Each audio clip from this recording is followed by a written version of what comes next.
अच्छा तो हसन भाई मेरा आपसे सवाल ये है कि मैं खुदा से मोहब्बत क्यों करूं? यानी मैं डर तो जाता हूँ, इसीलिए मैं बुराई से बचता हूँ और नेक अमल करता हूँ कि कहीं मुझे जहन्नुम में ना डाल दे।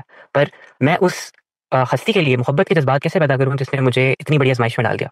माँ के लिए क्या जज्बात होते हैं आपके, जब वो आपको आजमाइश में डाल के छोटी उम्र में सुबह सुबह सवेरे उठाती है, नहलाती है, यूनिफॉर्म पहनाती है और ज़बरदस्ती स्कूल भेज देती है। तो बड़े होकर क्या जज्बात होते हैं उस माँ के बारे में आपके लिए? हुँ, यही कि उन्होंने एक अच्छी चीज़ की है, मोहब्बत होती है। मोहब्बत होती है इसलिए कि नतीजा आपको नज़र आ रहा होता है। जब आपके सामने नतीजा वाज़ेह हो जाए, तो अगर किसी शख्स ने बज़ाहिर आपको लग रहा है कि आपके साथ ज़्यादती कर दी है, बज़ाहिर लग रहा है। मुझे और आपको ज़रा पीछे पलट के देखें बचपन में कि जिस वक़्त बच्चे होते हुए हमारा दिल चाह रहा होता था कि सर्दियों में हम इसी गर्म बिस्तर और कंबल में बैठे रहें और वहाँ से माँ की आवाज़ आती थी और तंबी और डाँट आती थी और वो हमें उठा के मुँह हाथ धुला के नाश्ता करा के स्कूल भेज देती थी, तो हमारे क्या जज़्बात होते थे उसके बारे में। और आज पीछे पलट के हम देखते हैं कि ज़िंदगी में जब कुछ उसी पढ़ने लिखने से हासिल हो जाए, तो उसी माँ के बारे में क्या जज़्बात होते हैं। क्यों प्यार करना चाहते हैं मुझसे, क्यों मोहब्बत करना चाहते हैं? इसलिए कि नतीजा हमें बता रहा होता है कि वो हमारा खैरखा है। तो अल्लाह ताला क्या कहते हैं? अल्लाह ताला कहते हैं वलन यर्दा लिबादिल कुफ्र, ए बंदे मैं राजी नहीं हूं कि तू मेरा इनकार करे, मैं नहीं चाहता ये, और मैंने तो तेरे लिए ये गैर मामूली नेमतों का बंदोबस्त कर रखा है।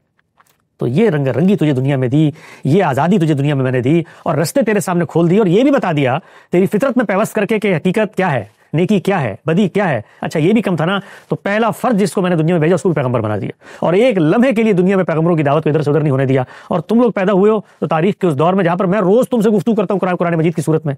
तो इस सब के बाद तुम्हें बताना चाहता हूं कि जिस जिंदगी को तुम हकीकी जिंदगी समझते हो, ये हकीकी जिंदगी के चंद इब्तदाई साल हैं, इनको मेरी मर्जी के मुताबिक गुजार दो। इसमें आजमाइश भी है लेकिन बगर्ज इम्तिहान है, इसमें इनायत भी है लेकिन बगर्ज इम्तिहान है। तो ये गुजार दो, उसके बाद मैं हाथ फैलाए तुम्हारा मुंतजिर हूं और मैं तुम्हें अपनी बादशाहत, खुदा क्या है, खुदा जमानो मकान से मावरा हस्ती है, उसकी बादशाहत भी अबदी और अजली है। उस अबदी बादशाहत में एक हिस्सा अपने उन नेक बंदों को भी दे दूंगा कि जिनको ना माजी का कोई पछतावा होगा ना मुस्तकबिल का अंदेशा, और वो हयात जावता की जिंदगी जन्नत में गुजारेंगे। तो मैं जन्नत की अबदी शहरियत के लिए तुम्हें मुस्तहिक करके अपनी खुदाई के एक दर्जे में शरीक कर लूंगा कि तुम वहां पर खुद अपनी दुनिया खुद चला रहे होगे। तो इतना बड़ा इनाम तुम्हारे लिए मैंने रखा हुआ है। तो ये छोटी छोटी जो तुम्हें आजमाइशें पहुंचती हैं, इसमें तुम दुखी हो जाते हो, इसमें जजा फजा करते हो। अच्छा अगर कुछ करने की हिम्मत है, कुछ और तुम्हारे सामने रास्ता है, अब आप देखिए वो पहलू जो कुरान मजीद में इस पस मंजर में आता है। अच्छा कुछ और कर सकते तो लगाओ ना सीढ़ियां आसमान पर और जाओ और निकाल के ले आओ जो तुम हल कर सकते हो। तो दो ना मौत शिकस्त को, तो फिर मैं देखता हूं कि मेरे अलावा भी कोई है। तो ये वो पहलू है जिससे खुदा हर सतह पर आपको मुतवज्जे करता है, कहीं रहमत शफकत, कहीं नतीजा दिखाकर, कहीं डराकर कि अच्छा लगाना है हाथ बिजली के खंबे को तो फिर लगा कर देखो तुम्हारे साथ अंजाम क्या होगा। देख लो हम तुम्हें बशारत सुनाते हैं कि तुम खसो खाशाक की तरह बिखर जाओगे यहाँ पर। तो इस पस मंजर में जब आप खुदा को एक जिंदा हस्ती के तौर पे देखते हैं, तो ये हो नहीं सकता कि आपके वर्ल्ड व्यू दुरुस्त जगह पर आ जाए और फिर खुदा से मोहब्बत पैदा ना हो।